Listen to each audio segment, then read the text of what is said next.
Good evening বন্ধুরা, আজ আমি আপনাদের সামনে নিয়ে এসেছি পনির কারি রেসিপি। তার জন্য আমার লাগছে পনির, টক দই, চিনি, লঙ্কা গুঁড়ো, লবণ, তেল, ধনে পাউডার, জিরে পাউডার, গরম মশলা পাউডার। আরও লাগছে কাজু, আমন্ড, রসুন, আদা, একটা টমেটো, একটা পেঁয়াজ, ধনে পাতা কুচি। আর ফোড়নের জন্য লাগছে লঙ্কা, তেজপাতা, লবঙ্গ, এলাচ, দারচিনি। এখন আমি দইয়ের সাথে টমেটো, পেঁয়াজ, আদা, রসুন, কাজু, আমন্ড সব একসাথে ফাইন পেস্ট করে নিয়েছি। এখন আমি একটি গ্যাসের ওভেনে কড়াই বসিয়ে দিলাম এবং কড়াইয়ের মধ্যে দিয়ে দিলাম 2 টেবিল স্পুন রিফাইন অয়েল। ওই 2 টিস্পুন অয়েলেই আমার পুরো রান্নাটা হয়ে যাবে। খুব কম তেলে রান্না। এবং এর মধ্যে দিয়ে দিলাম ফোড়নে আমি দিয়ে দেব ওই আমার ফাইন পেস্ট করে রাখা মশলাটা। ওটা সব একসাথে পেস্ট করে নিয়েছি। আর আমি টক দই নিয়েছি 2 টিস্পুন, কারণ এতে একটা টমেটো দেওয়া আছে, যাতে না টক হয়ে যায় তার জন্য আমি 2 টিস্পুন ফ্রেশ দই নিয়েছি।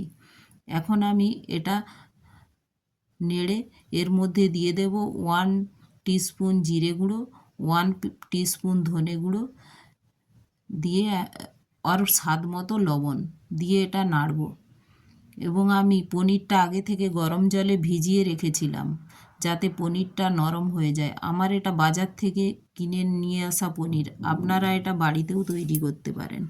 এখন আমি এর মধ্যে দিয়ে দিলাম কাশ্মীরি রেড চিলি পাউডার, দিয়ে এটা নাড়তে থাকবো। দেখুন মশলা থেকে তেল বেরিয়ে এসেছে। যেহেতু কম তেল দিয়েছি তাই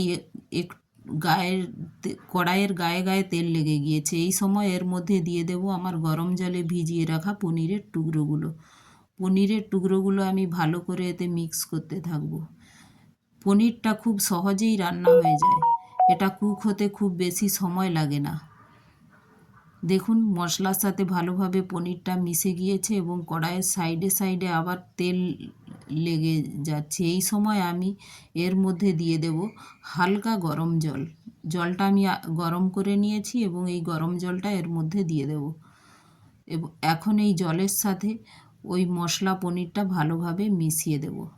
এটা রুটির সাথে, তন্দুরির সাথে, বাটার নানের সাথে খেতে খুব ভালো লাগে। আপনারা অবশ্যই বাড়িতে বানাবেন। আমি এইভাবে ভালোভাবে মিশিয়ে নিলাম। এখন আমি এটা 5 মিনিটের জন্য কুক হতে দেব, ঢেকে দেবো 5 মিনিটের জন্য।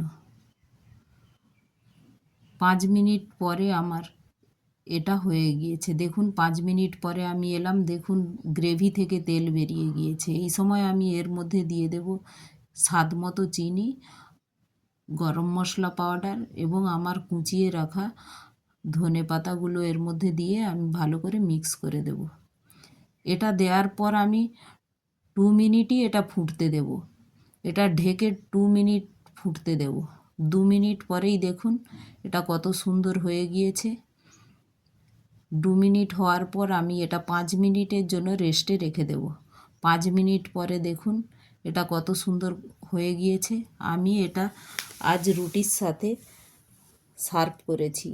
আপনারা এটা নান, তন্দুরির সাথেও সার্ভ করতে পারেন। Thank you.